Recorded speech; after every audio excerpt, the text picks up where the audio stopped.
re-CAPTCHA? Raise your hand in the audience if you know what re-CAPTCHA is. What do you think? Okay. Good. Most people. That's what I expected. Why do you think you're thinking? So we get started. Alright, so I think everybody raised their hand because everybody knows about maybe the first and second image up here for re-CAPTCHA. I So do. where we've evolved from the squiggly letters on the left to the challenge as a second step in 2014. But did you all know that in 2018 we actually launched the fully invisible version that you as a user never see, right? And so in 2018 that's what we launched, and we released in 2020 we relaunched re-CAPTCHA Enterprise, which basically is an evolution of that solution. And we'll go in details on how we changed. But hopefully in the past 2 years you've solved less and less of these challenges, and hopefully in the future you'll solve even less of them, right? Because we've really moved into a fully invisible, frictionless version of it. And what really changed when we launched re-CAPTCHA Enterprise, right, is that the feedback we got from our website owners that have been using the product for years is that they wanted to scale with us, right? So prior, when you were using the old re-CAPTCHA, you would be able to do about 1 million assessments a month, and then you wouldn't be able to scale. So when we launched re-CAPTCHA Enterprise, we allowed enterprises and companies to actually scale with us and be able to build their apps, being protected by re-CAPTCHA, like the most popular solution on the web to protect your web app.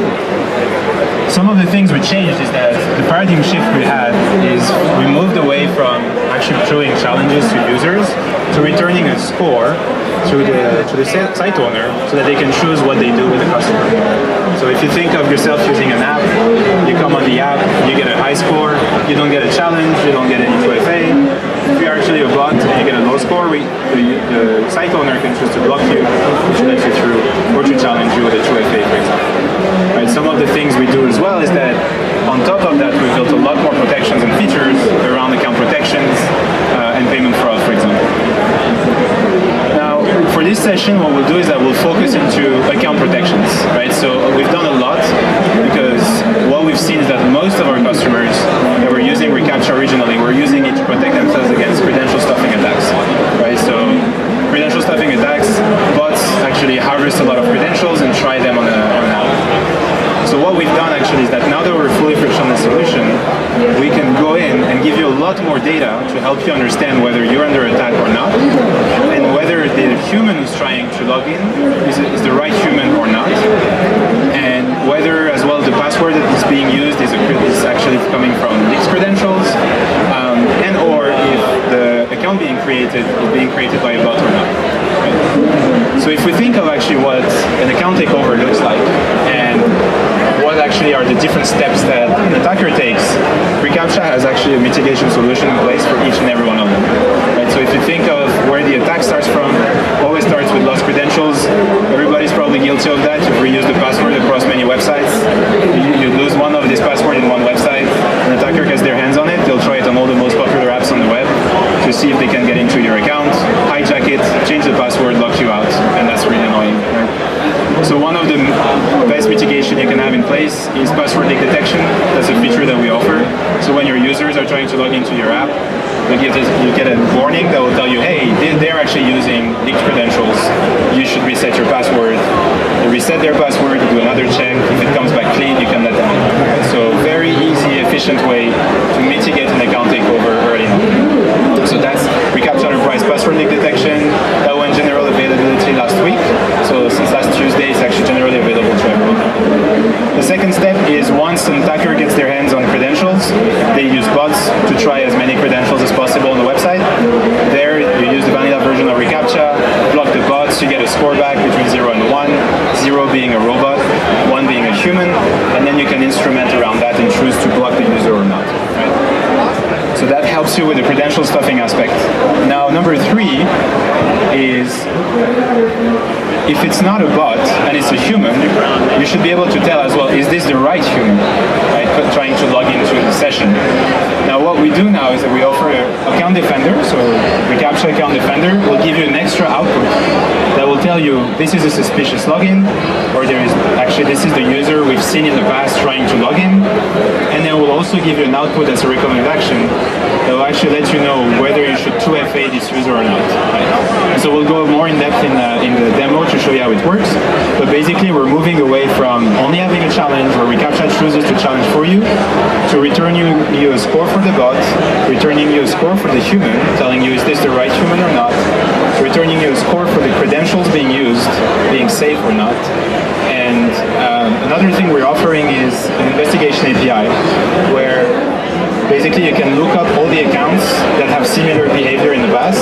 So imagine, for example, if a user is being hijacked or like an attempt to be hijacked, we can return you a cluster of accounts that have had the same behavior in the past because we've seen them under the same network, the same behavior and so on.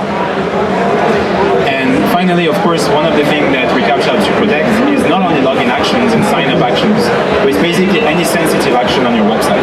Right? So if you think of one of the things attackers do once they get their hands all on an account, is try to spend the money in the account, withdraw it, pay with fraudulent instruments and so on. So actually by deploying it on your checkout page, for example, you're able to protect your users against payment fraud, for example. So that's another topic that we can delve into in a minute. Cool. So we'll do a quick demo.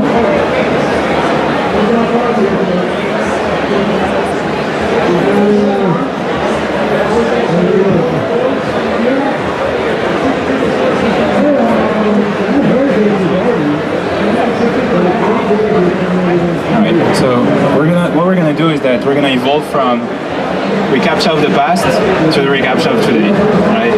So most of you probably have seen that in the past, and it goes like, I'm going to log in.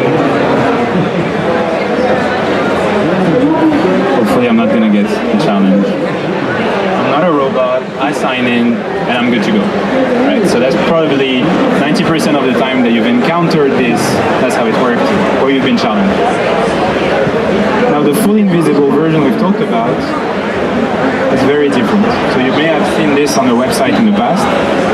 If you see this at the bottom right without the challenge, this means that this site is protected by reCAPTCHA, but it's full invisible. No challenges involved. And we'll do a demo now. So I'm going to try to log in. And that's all it does. Everything happens in the background. And what we're going to do now is that if you're the site owner, here we've highlighted what happened.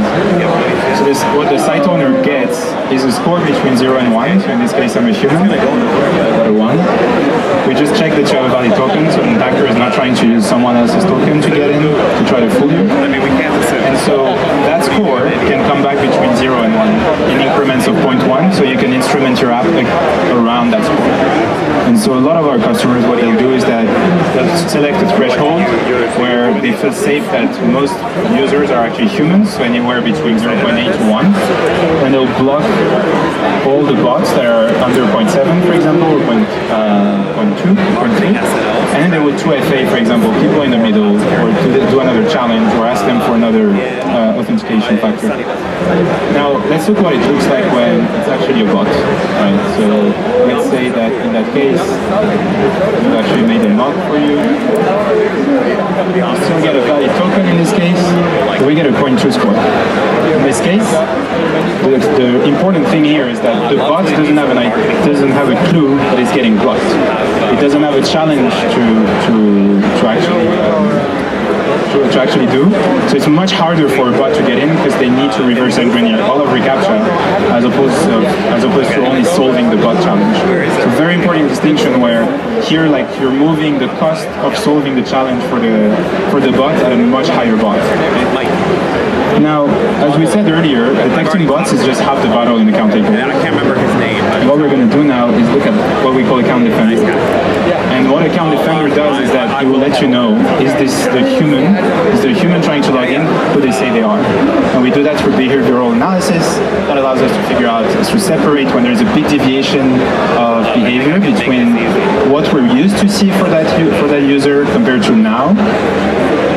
To let you know that there is actually fraudulent activity going on. So what that looks like in practice, score comes back as 1, user is the right user, And in this case, Account Defender gives you a little bit more data. In this case, it tells you that it's a profile match.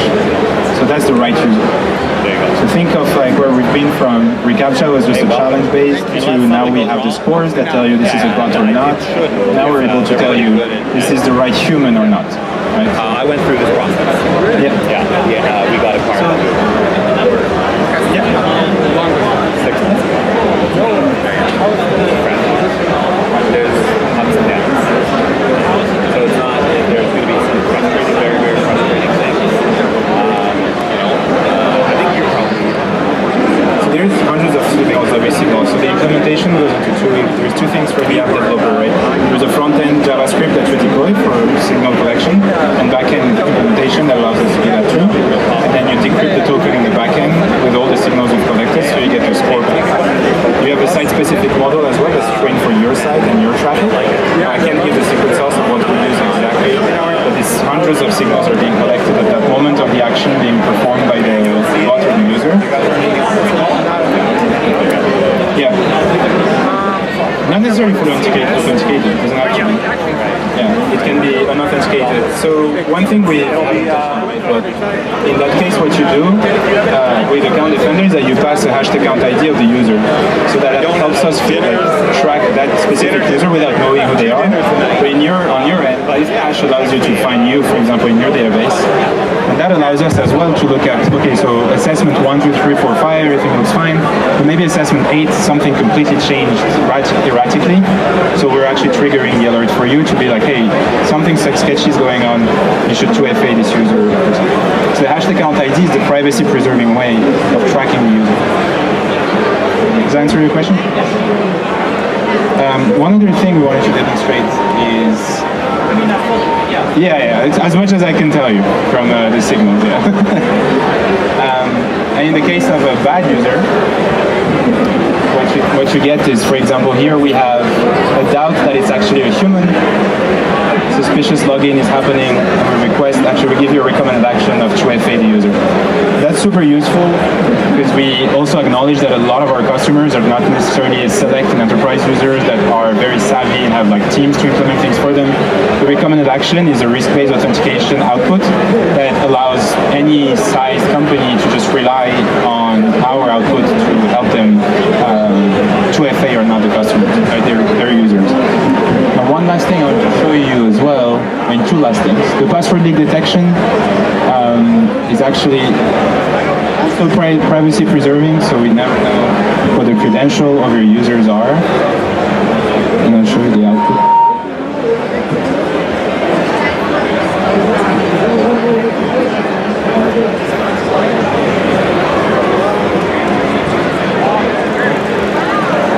So if we check the password in this case, so we have actually a leaked credential pair, and what happens is that we get a hashed version of the credentials, so we never know the credentials you're looking at.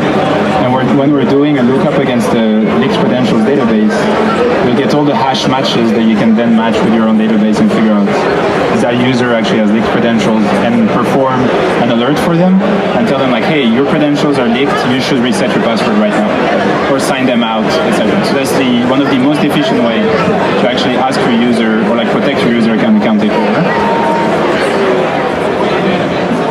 So the question was, what is our database? So we use a similar database to the one used by Google for the password check feature in Chrome. So it's basically like a big subset of that.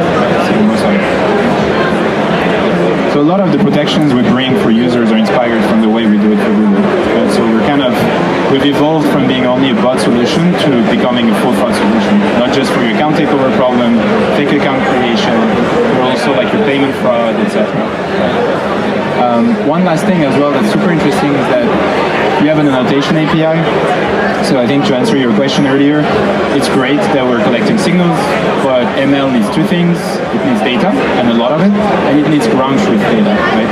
So in that case, what you can do is that you get an assessment ID appended to all the assessments, the re-CAPTCHA assessments you do, which allows you to send us, after that, an assessment with an annotation. For example, this was a legitimate user, so that we can learn the future from like what's a good and bad behavior on your website. That helps retrain the site-specific model to make sure sure that it adapts to your traffic on your app.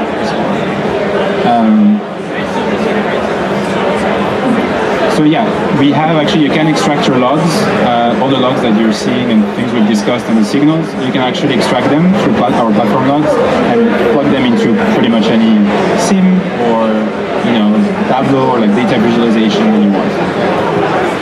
So really kind of the goal here that we wanted to show you is that when we talk about re-CAPTCHA, I think most folks think of the challenges, but we've evolved way past that today. And we're starting to offer a full fraud solution.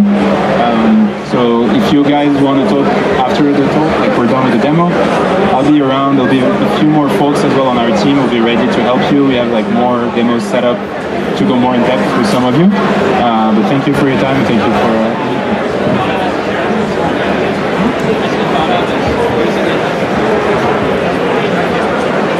The question was, has it been thought of like being used as a zero trust front end, and not for the moment. But that could be part of it.